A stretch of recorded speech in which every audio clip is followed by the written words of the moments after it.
Nosso Deus e nosso Pai, ao estudarmos a Tua revelação, o alimento apropriado para este tempo, o tempo certo, nós queremos trazer da Tua parte a mensagem certa, sem alarmismo, sem fanatismo, mas também sem negacionismo, mesmo que seja talvez para alguns uma forma desconfortável de passar isso para alguém.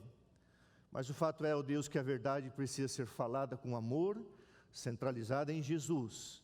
Mas não podemos negar que o mundo se prepara para um colapso final, uma unificação mundial. E que nessa manhã o Espírito Santo de Deus fale ao teu povo. Que o Senhor pregue, sejas tu o mensageiro em nome de Jesus. Amém.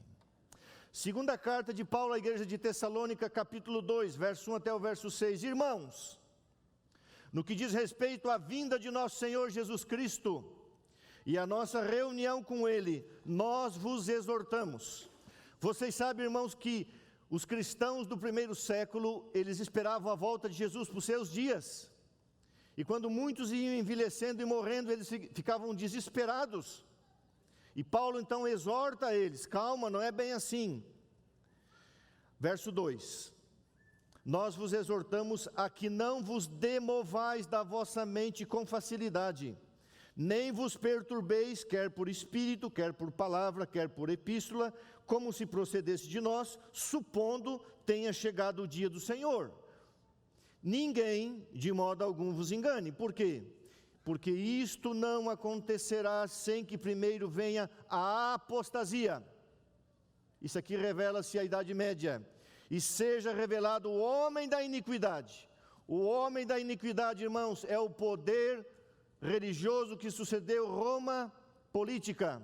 Esse é o homem da iniquidade, o papado, o filho da perdição, o qual se opõe e se levanta contra tudo o que se chama Deus. Você vai ver que ele se coloca no lugar de Deus e é chamado de Deus, ou é objeto de culto, referindo-se à santidade da lei de Deus, a ponto de assentar-se no santuário de Deus. Como? Colocando sumos sacerdotes para interceder perante os homens, a ponto de assentar-se no santuário de Deus como mediador, ostentando-se como se fosse o próprio Deus. Não vos recordeis de que ainda convosco eu costumava dizer-vos estas coisas, e agora sabeis que o que o detém para que ele não... E agora sabeis o que o detém, para que ele seja revelado somente em ocasião própria. Eu não vou pregar sobre isso, é um texto introdutório, mas há 2000 anos atrás, o apóstolo Paulo escreveu, referindo-se, irmãos, a Apocalipse 13.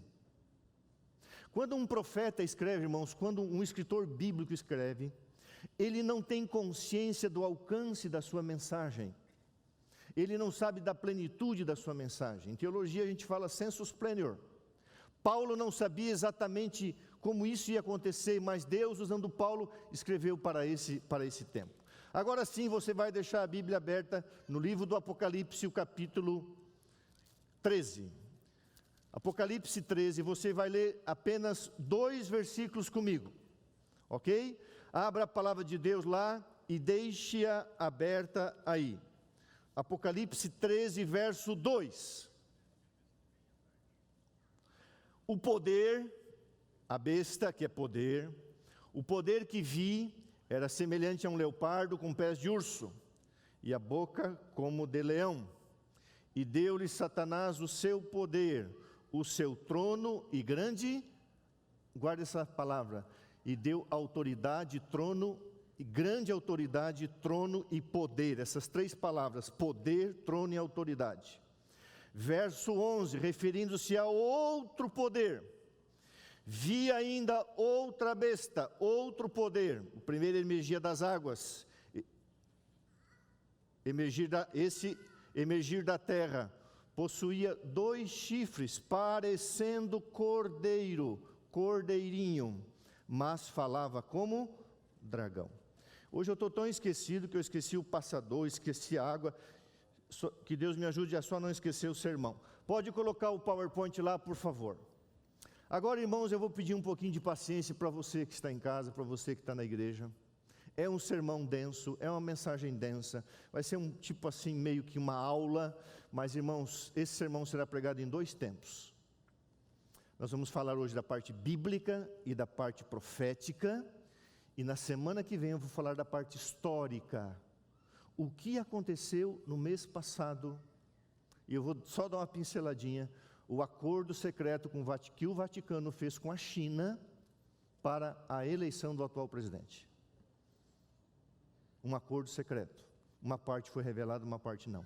Então, sábado que vem eu vou pregar a parte histórica. A Bíblia, o nosso sistema de interpretação é um sistema historicista. A profecia se cumpre na história. Eu vou apresentar hoje a profecia e sábado que vem eu vou apresentar fatos históricos do que os jornalistas e historiadores estão falando. Historiadores do Vaticano. Historiadores que moram e vivem nos Estados Unidos. Hoje alguma coisa vai aparecer. Muito bem, aí está o título do sermão, A Síndrome do Império Perdido. Você vê aí 2 cúpulas. A primeira cúpula que está à minha esquerda é a cúpula do Capitólio. O que é o Capitólio? É o Senado americano, onde as leis são votadas. Dali sairá o decreto dominical. À direita você vê a cúpula do Vaticano, 2 impérios, 2 poderes. Você vê nos Estados Unidos hoje essas 2 bandeiras lado a lado. Isso é extremamente profético, irmãos. A bandeira americana e a bandeira do Vaticano. E agora, eu quero que você pense, depois você vai entender. Irmãos, pela primeira vez na história profética deste mundo, o mundo assistiu à eleição de um presidente americano jesuíta. E você vai entender um pouquinho sobre o jesuitismo. E um papa jesuíta. E ambos têm uma agenda de A a Z igual. A mesma agenda para o mundo.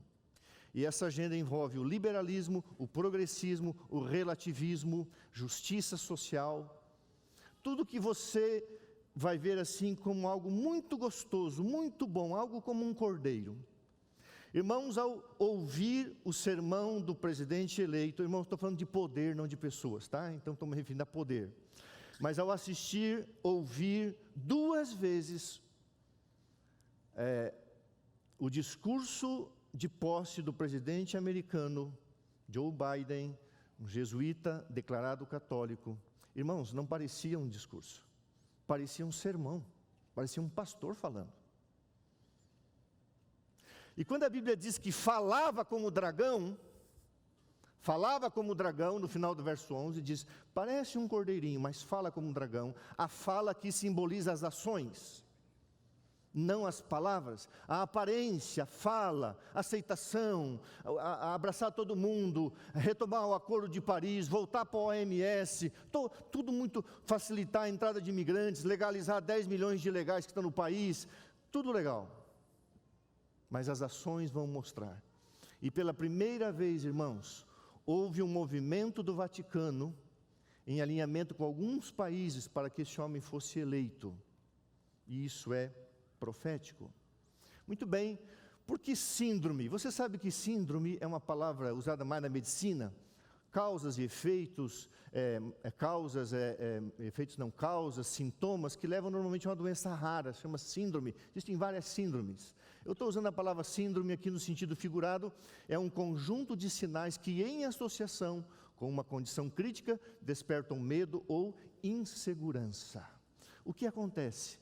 Por mais bonito que seja, irmãos, o Vaticano é uma religião hoje rachada na sua liderança em todos os aspectos, bispos, arcebispos, cardeais, e tem muitas dificuldades. E os Estados Unidos, você viu através das eleições, que é um país extremamente dividido.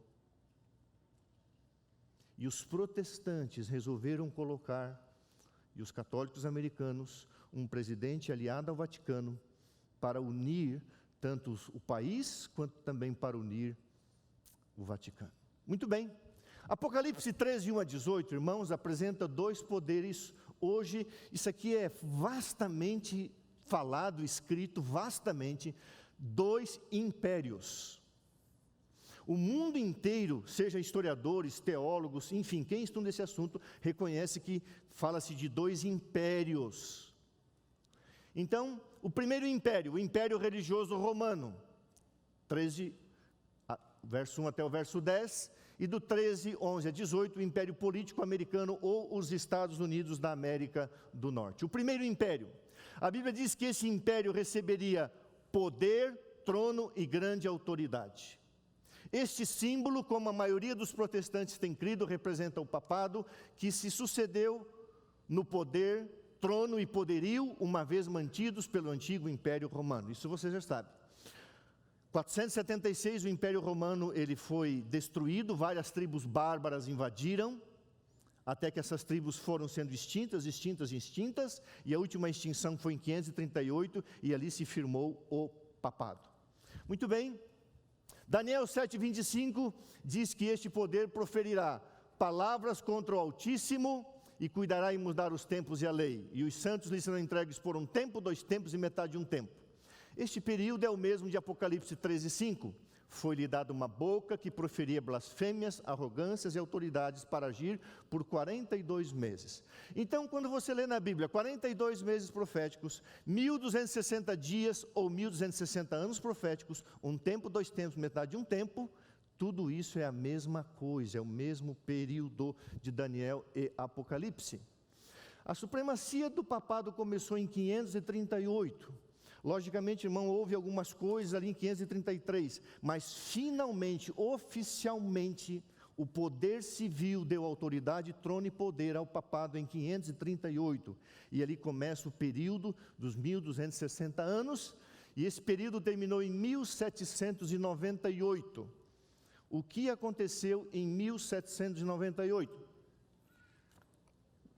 Nessa ocasião cumpriu-se a profecia da ferida. Esse período, irmão, a gente vai olhar algumas coisas. Foi um período de trevas, muita morte. A Inquisição matou milhões de pessoas. Vocês vão ver algumas coisas aqui. Em nome da fé, da religião. Mas, em 1798, nesta ocasião, o Papa foi aprisionado pelo exército francês e o poder papal recebeu a ferida mortal, cumprindo-se a predição de Apocalipse 13:10.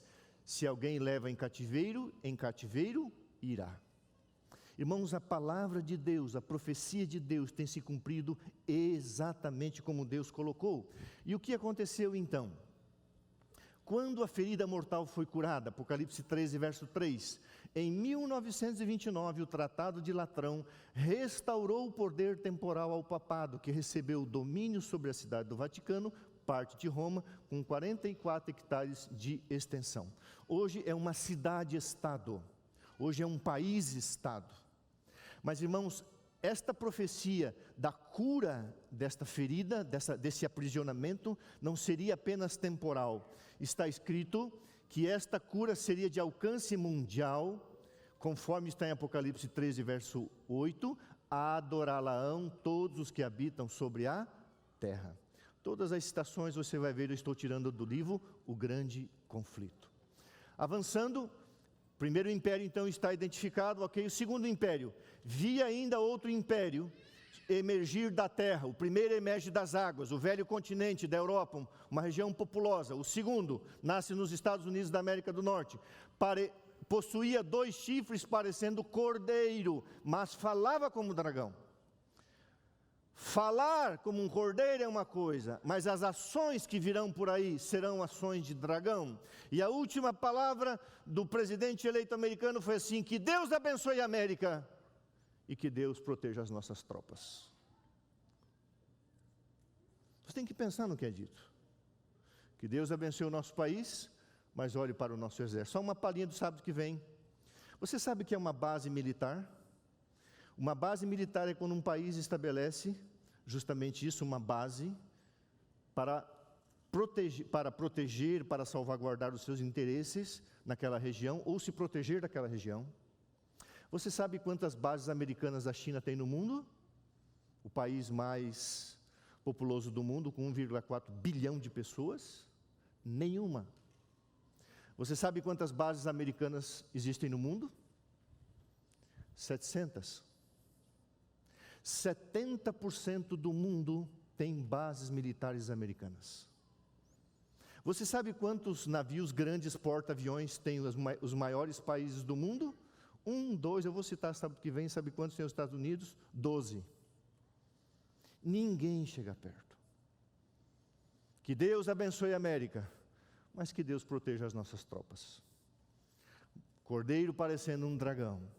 Que nação, pergunta Ellen White, que nação do Novo Mundo se achava em 1798 no aprisionamento do papado, ascendendo ao poder, apresentando indícios de força e grandeza e atraindo a atenção do mundo? Que nação, ela pergunta no grande conflito. E ela diz, a aplicação do símbolo não admite dúvida, uma nação e apenas uma nação satisfaz as especificações desta profecia. Esta aponta irrefutavelmente para os Estados Unidos da América do Norte. Irmãos, todo cristão adventista do sétimo dia tem que saber de cor que Apocalipse 13, 1 a 18 representa esses dois impérios que hoje se alinharam como nunca na história do mundo. E o que vem por aí só Deus sabe, porque o poder romano está nas mãos de um homem que tem 83 anos. O poder americano está nas mãos de um homem que tem 77 anos e fala algumas pessoas que algum problema de saúde grave ele tem. Não se pode afirmar isso, mas eles precisam e querem deixar um legado. Isso é profético. Agora veja bem, os chifres do cordeiro indicam juventude, inocência e brandura, o que apropriadamente representa o caráter dos Estados Unidos, quando apresentado ao profeta como estando a subir, nascer, em 1798. Aqui está uma figura da elevação e crescimento de nossa própria nação, Eua. E os chifres semelhantes aos do cordeiro, emblemas de inocência e brandura, representam corretamente o caráter do nosso governo, segundo é expresso em seus dois princípios fundamentais, republicanismo e protestantismo. Irmãos, não estou falando aqui do partido republicano, mas do sistema. A palavra república, uma palavra latina, é república. É uma coisa feita para o povo, pelo povo. É o sistema democrático de republicanismo. E assim nasceu a América, assim é o Brasil. Nós não temos monarquia, nós temos um sistema republicano. E os dois chifres representam esse sistema também, republicanismo e o protestantismo. Por isso que essa nação tanto avançou. E aí nós temos a sede do republicanismo, que é o Capitólio, que é a força poderosa do Império Americano, onde as decisões são corroboradas de acordo com leis, mas também com decretos do presidente. Portanto, resumindo, Apocalipse 13, 1 a 18 é uma profecia que se cumprirá quando o poder político ou civil, América do Norte, conceder autoridade e poder ao poder romano, para impor o seu sinal como dia sagrado por decreto. O que acontece? Imagina você ser convidado para fazer uma corrida de bicicleta, mas você não tem bicicleta. E o seu amigo tem bicicleta. Então você chega na pista, só vocês dois vão concorrer a um prêmio de R$1 milhão, a uma medalha. E aí o seu amigo tem bicicleta. Acontece que ele tem outra bicicleta. E se ele não der a bicicleta para o seu amigo não terá poder e capacidade para correr. O que acontece com o Império Romano? O Império Romano não tem autoridade civil, não tem autoridade política, tem apenas influência. Irmãos, o que aconteceu na Idade Média? Na Idade Média, o poder civil, os reis, imperadores deram todo o poder e autoridade à Roma religiosa e fez o que fez. É só você estudar o que aconteceu na Idade Média. A história se repetirá. Chegará um tempo, irmãos, em que quem tem a bicicleta, quem tem o poder, quem tem a autoridade, quem é a polícia do mundo, quem é o banco do mundo, qual é a nota comercial do mundo, este poder vai dar autoridade política para que o outro poder exerça autoridade. E aí forma-se, então, a imagem da besta ou a representação daquilo que ele realmente quer fazer, comandar o mundo. Então, a representação do poder romano, que é, são duas coisas que você tem que guardar: a imortalidade da alma. Aí vem a questão de purgatório, inferno, a queimar eternamente, um monte de coisa. E a santidade do domingo formarão a imagem do seu poder. Ok? E esse alinhamento que hoje ocorre, ele se transformará em lei. Pergunta: o que é a imagem da besta? Presta bem atenção na citação do Grande Conflito, página 445. A imagem da besta representa a forma do protestantismo apóstata, que se desenvolverá quando as igrejas protestantes buscarem o auxílio do poder civil para a imposição de seus dogmas. Eu fiquei impressionado, irmãos, do que eu li essa semana e vou falar sábado que vem, de um cumprimento profético tal, que uma nação se levantaria para colocar no poder um homem declaradamente, e é uma questão pessoal dele, a gente respeita, católico, jesuíta. Isso tem um significado que as pessoas não entendem, diz a própria Ellen White, o dom profético. Unicamente mudando a lei de Deus poderia o papado exaltar-se acima de Deus. O ato de obediência às leis papais é um sinal de vassalagem ao Papa em lugar de Deus. Isso vai acontecer, ainda não aconteceu. Qual é, pois, a mudança do sábado, se não o sinal de autoridade da igreja de Roma, ou o sinal da besta? Pronto, você já sabe. O sinal de Deus é o sábado. O sinal do poder contrário a Deus é o dia do sol, o domingo. E quando isso virar lei, formar-se-á a imagem da besta. Ela terá poder e autoridade para agir e fazer a sua vontade. É simples assim.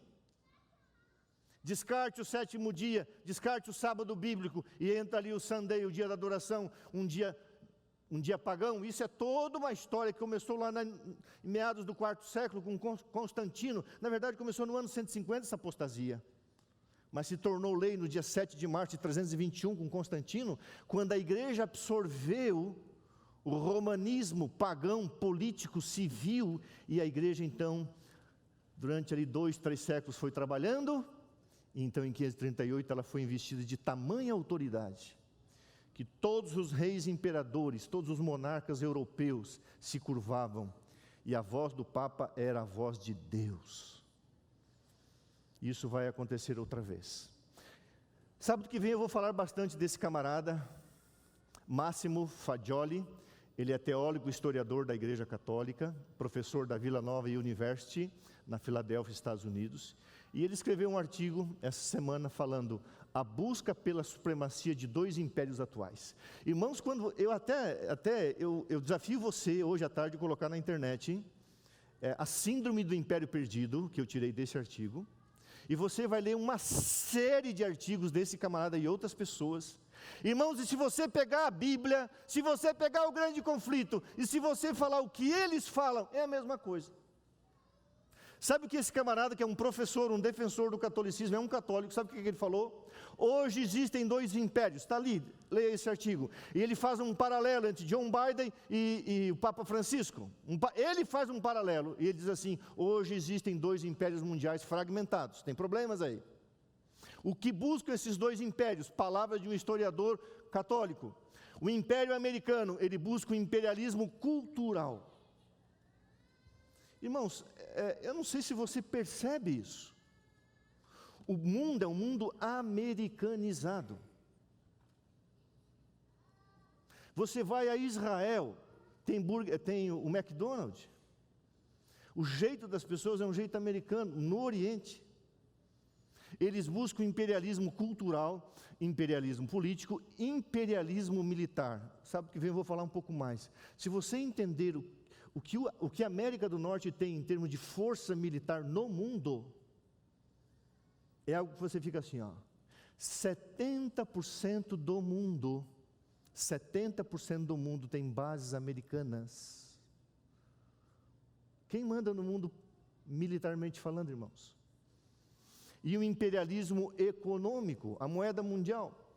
Mas Roma também busca um imperialismo espiritual, um imperialismo religioso, também cultural, mas ele mesmo diz, na verdade, o que Roma quer é um imperialismo político. Por quê? Porque não tem poder para agir, não tem uma bicicleta para pedalar, não tem um cavalo para montar, então precisa ser investido de autoridade e poder. E como isso vai acontecer? Através de leis. E quando tiver poder para agir, irmãos, as fogueiras se reacenderão. Tudo em nome do amor, da bondade, da justiça social. Irmãos, Deus é contra as mulheres. Para que pregar feminismo? Deus é contra raça, cor. Para que pregar contra isso? Deus detesta as castas, somos todos iguais. Branco, preto, pardo, não importa. Agora, quando vier o progressismo, o relativismo, quando vier essa onda, que o pastor Michelson Borges bate muito, e outro colega, o Sérgio, também falam muito do ecumenismo, o que acontecerá? Esses dois impérios, irmãos, diz Ellen White, eles vão criar uma agenda comum, e o mundo vai abraçar essa agenda. Se tentou no ano passado, e foi uma matéria bem extensa, vou falar alguma coisinha sábado que vem, o grande reset. O mundo teria que parar e recomeçar tudo de novo, e se envolvendo sua parte econômica, uma reestruturação de distribuição econômica no mundo. Existe, irmãos, uma agenda global secreta correndo por trás, e haverá uma agenda comum. Irmãos, quem se oporá um dia para a família? Quem se oporá a preservar a natureza? Quem se oporá a cuidar dos pobres e necessitados? Quem se oporá a acolher os pecadores? Sejam eles quais forem, ninguém, nós muito menos.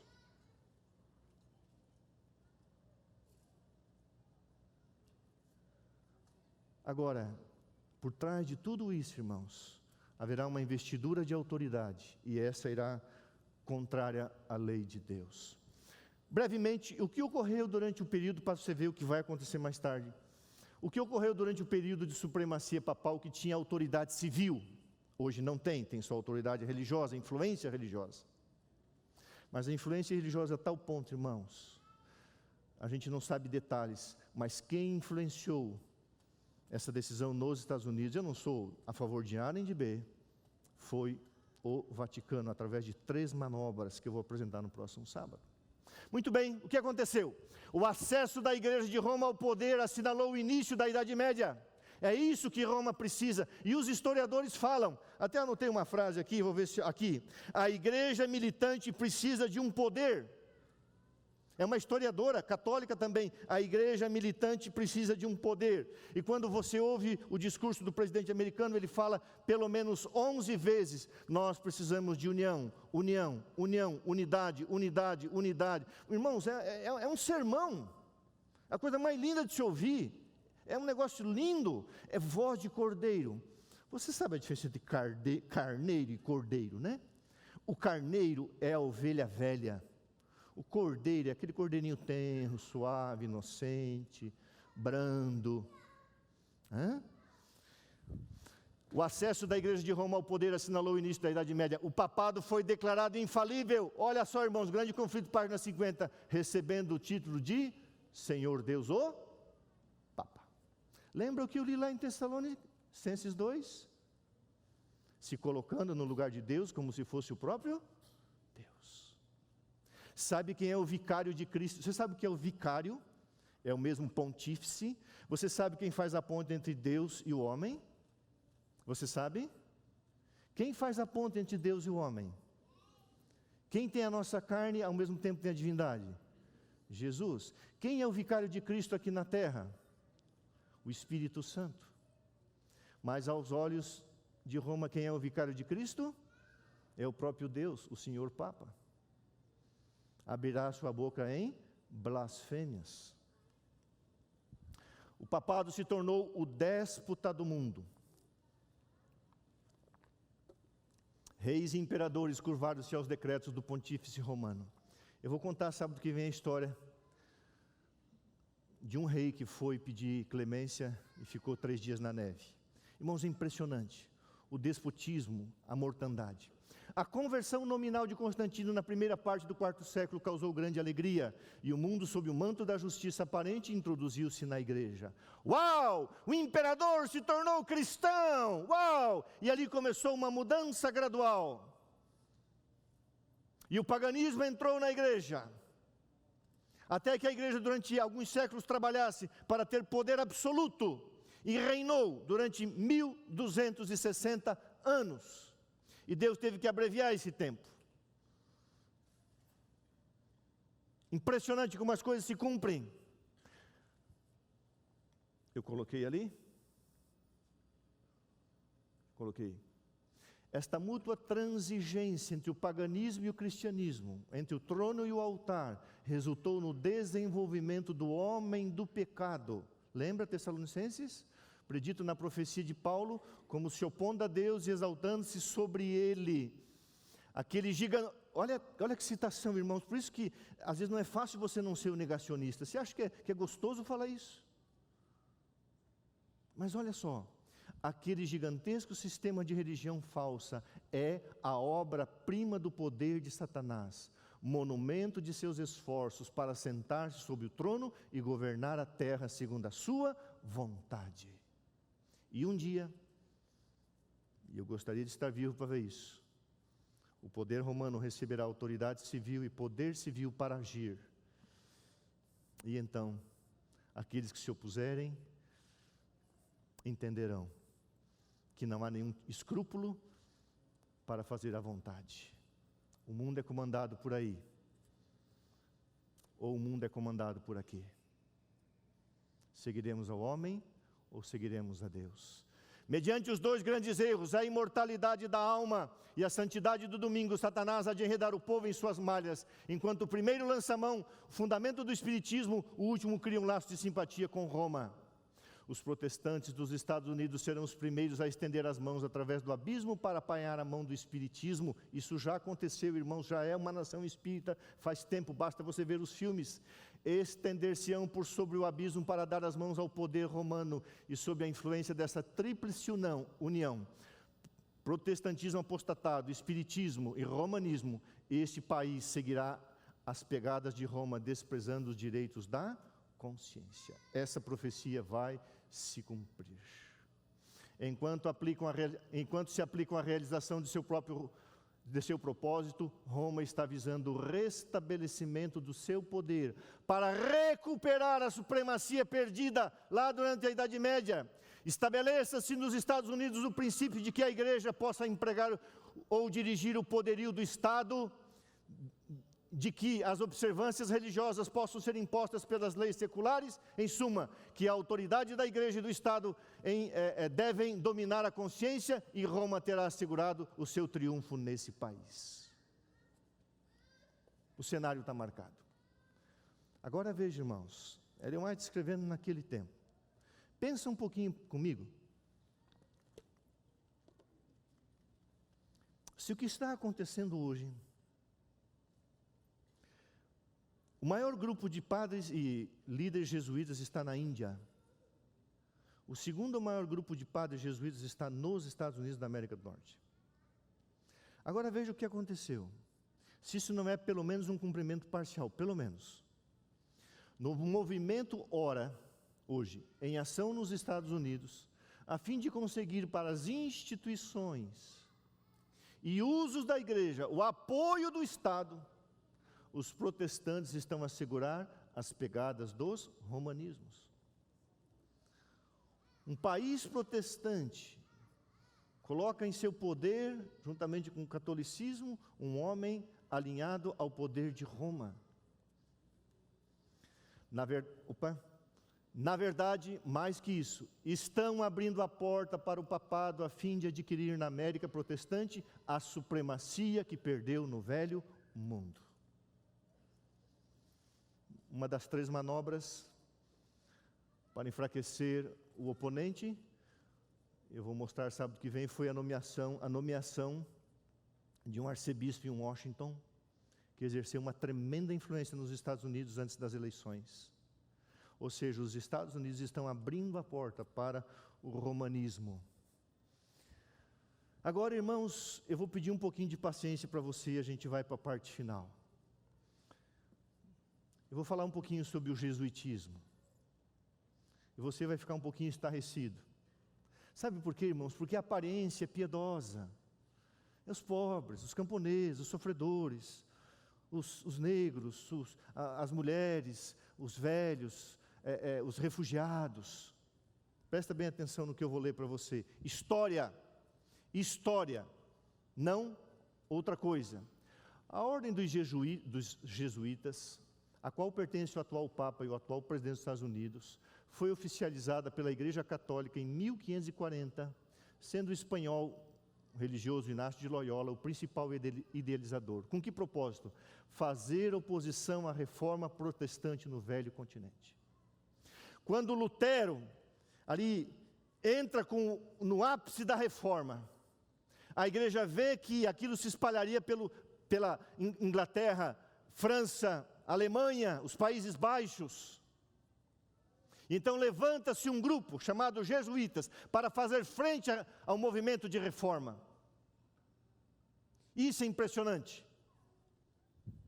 Dentre os votos de pobreza, castidade e obediência, está também a incondicional obediência ao Papa, pois, segundo eles, teologicamente e canonicamente falando, o Papa é o único instrumento de unidade da igreja. Ir aonde o Papa nos enviar sem questionar. Se uma parede é branca e o Papa fala que é preta, ela é preta.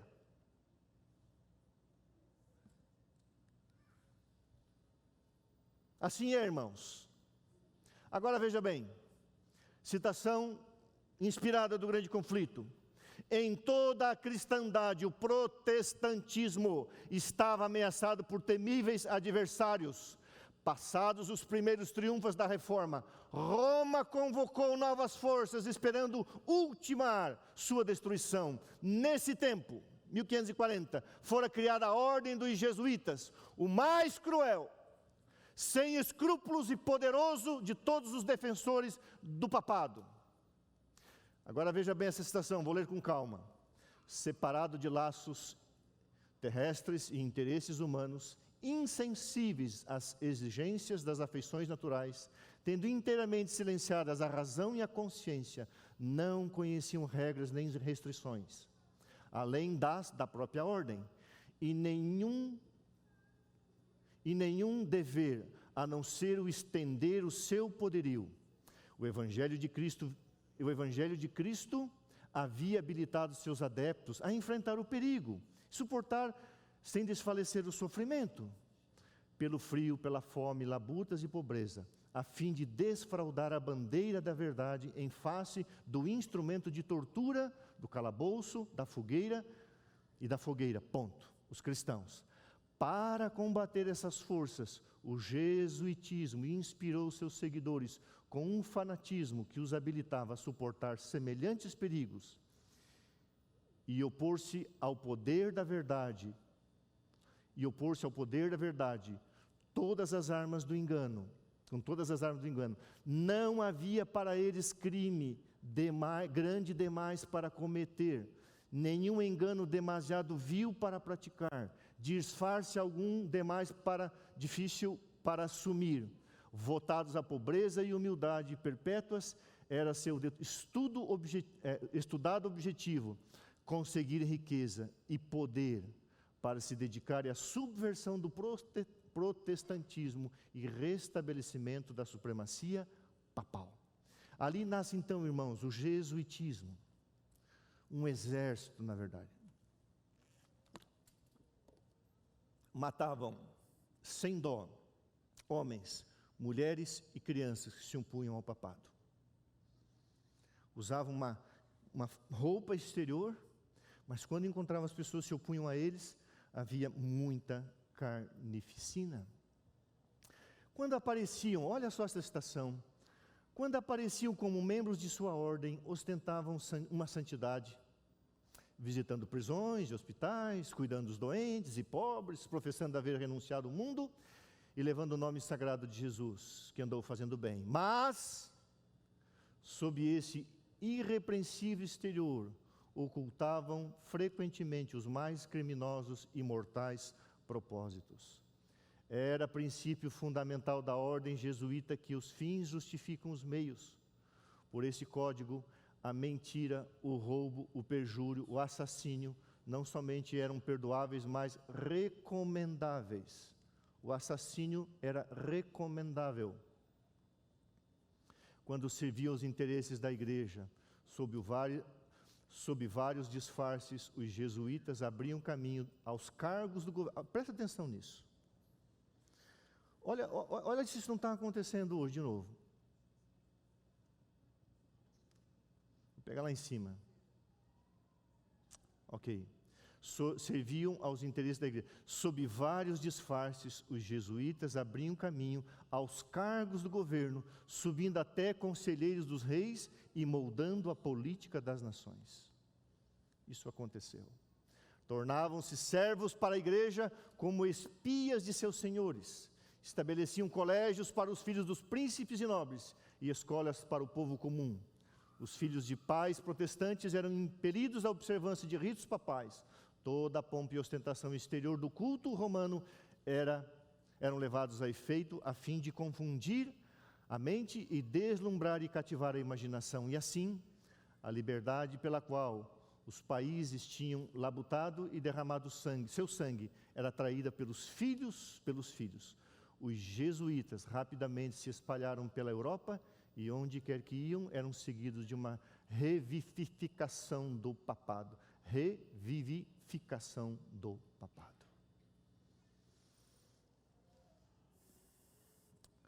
A palavra chama-se supremacia. Essa é a busca do poder romano. E hoje um alinhamento histórico e profético. No Império Romano, um homem jesuíta, que crê em tudo isso aqui. Nos Estados Unidos, um presidente jesuíta que acredita em tudo isso aqui. Por isso que está escrito, irmãos, quando a verdade for colocada às claras, as fogueiras se reacenderão. Terminando mais 2 ou 3 citações. Com a fuga dos huguenotes na França, um declínio geral baixou sobre a França. Florescentes cidades manufatureiras caíram em decadência. Férteis distritos voltaram à sua natural rusticidade. Embotamento intelectual e decadência moral se sucederam a um período de desusado progresso. Paris tornou-se um vasto asilo de mendicidade, pobreza. E calcula-se que ao romper da Revolução Francesa, 200.000 pobres reclamavam caridade das mãos do rei. Somente os jesuítas floresciam na nação decadente e governavam com terrível tirania sobre escolas, igrejas, prisões e galés. E quando você olha para a história, o fruto do jesuitismo, irmãos, foi isso aí. Tudo para manter a supremacia de um poder. Era uma força-tarefa, era um exército, o mais poderoso exército que se levantou contra a reforma protestante e teve muito êxito, foi o jesuitismo. E eu termino, indo para frente, quase terminando. A Igreja de Roma não renunciou suas pretensões ou à supremacia. Grande Conflito, página 448. Agora, veja se isso não está acontecendo. Os protestantes têm se intrometido com o papado, patrocinando-o. Têm usado de transigência e feito concessões que os próprios romanistas se surpreendem de ver e não compreendem. Os homens cerram os olhos ao verdadeiro caráter do romanismo e aos perigos que se devem recear com a sua supremacia. O povo necessita ser despertado a fim de resistir aos avanços desse perigosíssimo inimigo da liberdade civil e religiosa. Eu não posso dizer para você que me assiste, fecha aqui por favor. Eu não posso dizer para você o que vai acontecer nos próximos 4 anos. O que eu posso dizer para você é o que está na história. Como nunca há um alinhamento entre a cúpula do Capitólio, a Casa Branca e a cúpula do Vaticano. 2 líderes que pensam igual em todas as coisas. Não sei se ele vai voltar atrás, mas foi nomeado para o Pentágono. Você sabe o que é o Pentágono? O controle das forças armadas de toda a nação. Um católico, não estou falando por causa da cor, eu não sou racista, não é isso, mas a história, assim, colocaram para simbolizar um negro católico militar, aposentado, que é proibido pela Constituição americana. E agora o Joe Biden não sabe o que faz. Ou ele muda a Constituição, ou ele volta atrás, ou leva para o Senado e o Senado não aceita a nomeação de um militar recém-aposentado. Para um militar ter cargo civil, ele só pode fazer isso na América depois de 7 anos, e faz só 3 anos que Austin saiu da carreira militar. Mas foi colocado um católico, alguém que pensa igual ao presidente, no Pentágono. Que Deus abençoe a América, mas que Deus proteja nossas tropas. Irmãos, eu fiquei impressionado com o que eu li essa semana, vi essa semana. E eu quero pedir para voltar lá no início, se puder, na primeira pantalha, como diz o espanhol, na primeira telinha. Mas eu quero terminar, irmãos, falando de um outro lado. E a gente tem que ser muito cuidadoso com isso. Se puder colocar, Toninho, desculpa lá. Essa imagem, irmãos, não é minha. Essa imagem aqui, desses 2 homens, foi feito pelo Vaticano, escrevendo o alinhamento entre os 2, o paralelo entre os 2. É uma foto feita por eles. E eu fiquei pensando, meu pai, quando que a gente iria ver um presidente jesuíta e um papa jesuíta ao mesmo tempo? Ele sabe que tem pouco tempo. Um tem 83 anos e o outro tem 77, uma pessoa frágil. Uma das questões, se ele deveria ser presidente, era a sua saúde. Qual o legado que esses homens vão deixar? Não sei. Agora, Igreja do Deus Vivo. Talvez eu esteja falando para algum irmão querido da Igreja Católica Romana. Deixa eu ler uma citação para você. O Grande Conflito, página 449. Presta atenção, povo de Deus. Os cristãos de gerações passadas observavam o domingo, supondo assim estarem guardando o sábado bíblico. E hoje, presta atenção, querida igreja, e hoje, existem verdadeiros cristãos em todas as igrejas, inclusive na comunhão católica romana, que creem sinceramente ser o domingo o dia de repouso divinamente instituído por Deus. Deus aceita a sinceridade de propósito de tais pessoas. Deus aceita a sua integridade. Mas, continua a citação, quando leis humanas forem impostos, e a imagem do papado tiver força civil, poder civil e político, isso vai se juntar ao poder militar. E aí então todos terão luz e entenderão o sinal de Deus e o sinal do poder contra Deus.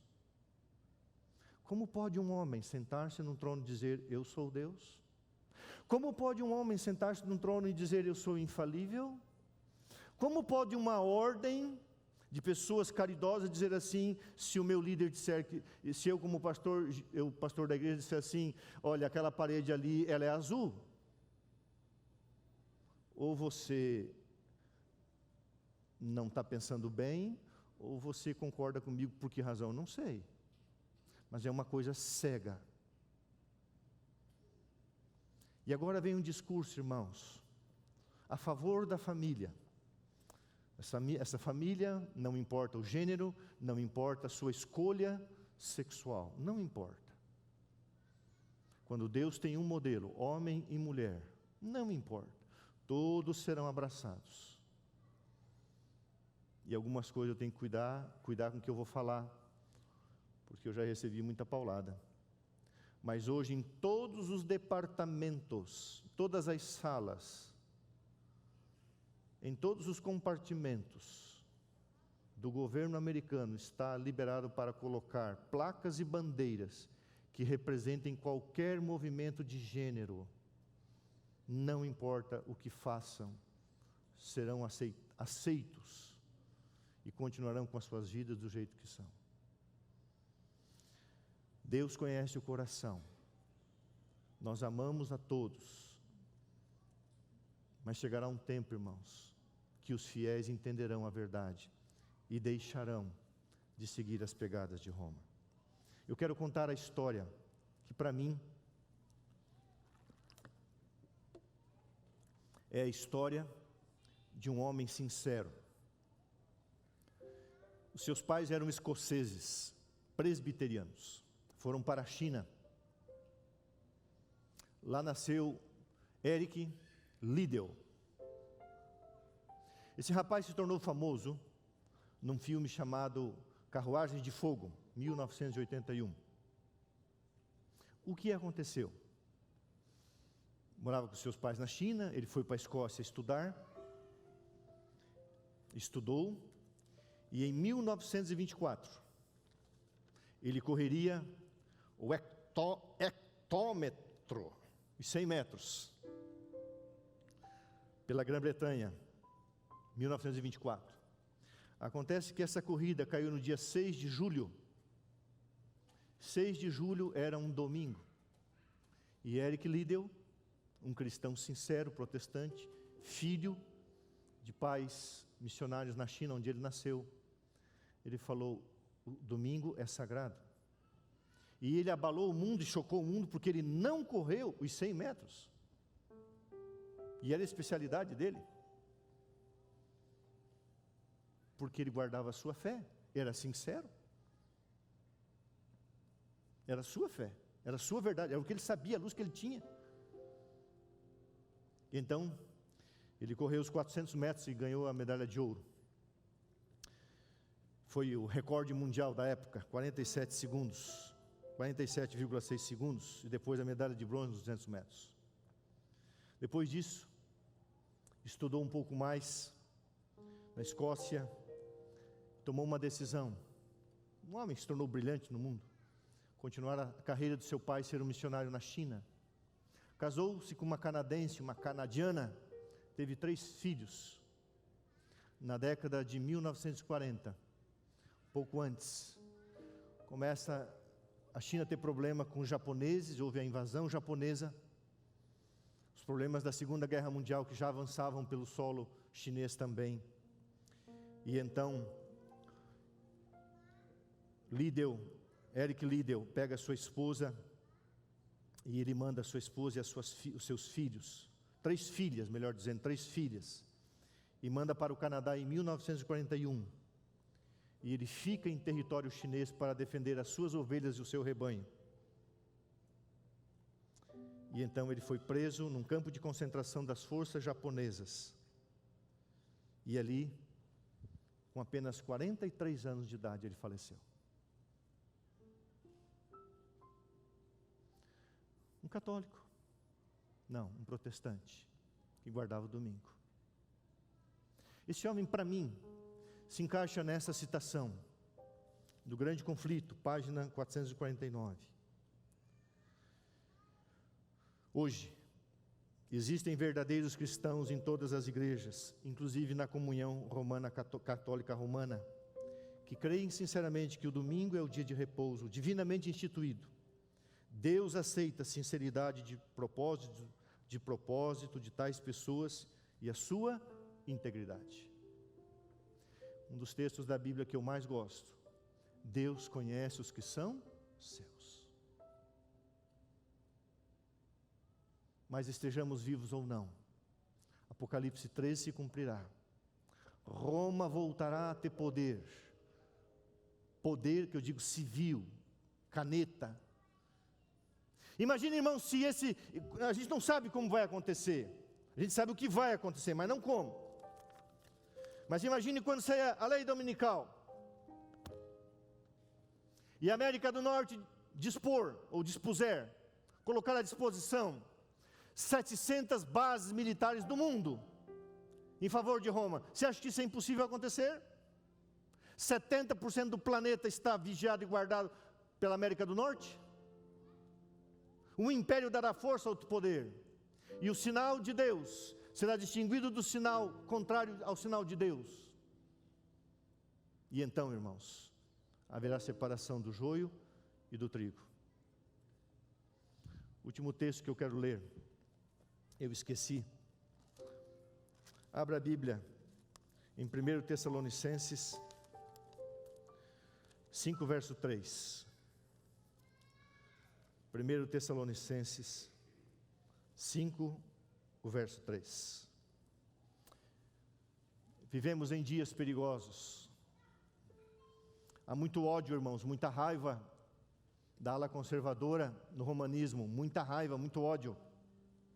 Há muita raiva, muito ódio com o que aconteceu nos Estados Unidos, a perda da eleição. Mas eu creio que o mundo vai se pacificar pelos próximos meses e anos. Não sei. Mas, irmãos, não esqueçamos disso. 1 Tessalonicenses 5:3. Quando andarem dizendo paz e segurança, eis que lhes sobrevirá repentina destruição. Como vêm as dores de parto, aqui está para dar à luz, e de nenhum modo escaparão. É responsabilidade minha, é responsabilidade nossa como pastores, advertir o povo, falar ao povo, não ser um negacionista. Pastor, não é um sermão confortável. Fale sobre Jesus, fale sobre a cruz, fale sobre a ressurreição. Você acha que foi um sermão confortável para Noé a vida inteira? Você acha que os sermões de Elias foram confortáveis? Você acha que foi confortável para o apóstolo Paulo ser decapitado por Nero no ano 67, porque se opunha ao sistema civil, político, que oprimia o povo de Deus? Você acha que foi confortável para Jesus chamar os fariseus de hipócritas? E num momento de santa e justa ira, dizer, vocês são filhos dos demônios, falando a liderança daquela época? Hoje existe um medo, uma síndrome desses impérios, porque os dois impérios estão rachados internamente. Há muitos problemas. E segundo os historiadores, Francisco viu em Biden a possibilidade de resolver o seu problema. E uma historiadora diz assim: Biden vai libertar Francisco da ala conservadora romana. Esse homem é um tremendo liberal, um tremendo progressista, como é o atual presidente americano. Por isso, irmãos, nós vamos terminar cantando um hino. Esse hino diz: espero a manhã radiosa, a manhã gloriosa, quando nós vamos aportar nas praias de um outro mar. Vivemos aí, irmãos, no mundo, mar turbulento. Mais de 400 mil americanos morreram pelo coronavírus. Sabe o que significa isso? Isso foi mais do que morreram na Segunda Guerra Mundial. Eles estão preocupados. Mas graças a Deus que nós temos fé, temos esperança e temos a certeza de um mundo melhor. Vamos ficar em pé e vamos cantar esse hino, espero a manhã radiosa.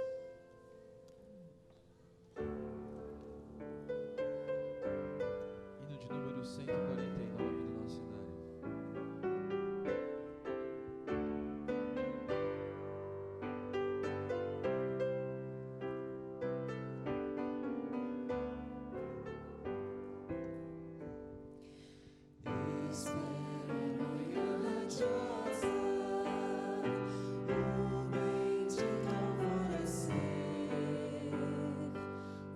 Quando as mágoas e tristezas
Louvado seja Deus.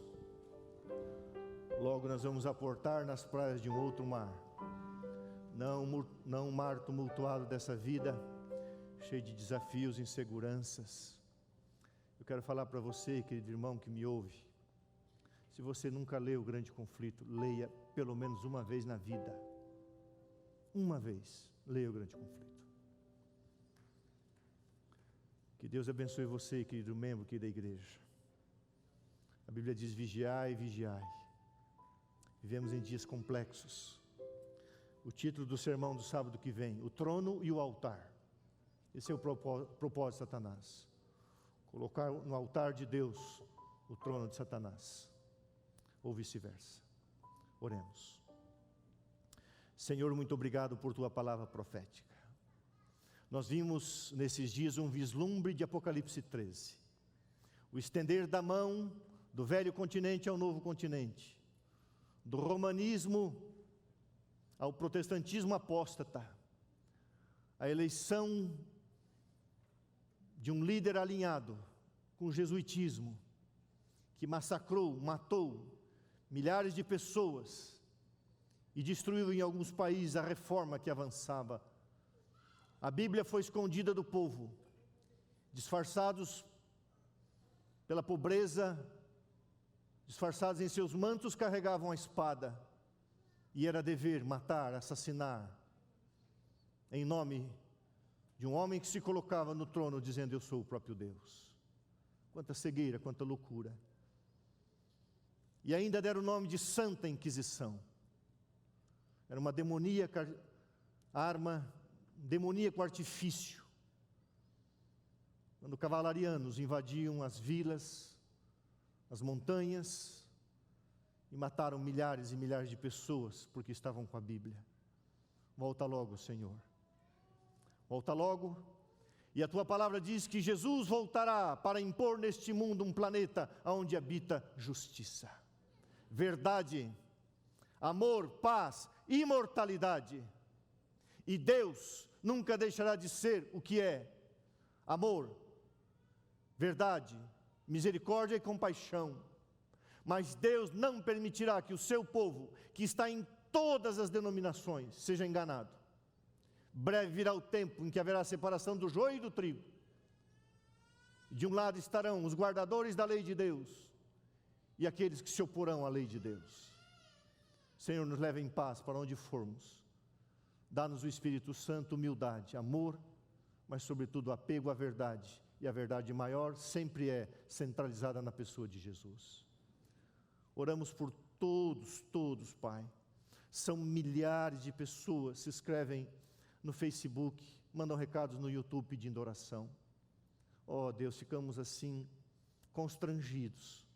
Sequer conseguimos ler todos, mas eu peço em nome de Jesus, cada pessoa que escreveu, que seja atendida e abençoada pelo Senhor. Nos leva em paz.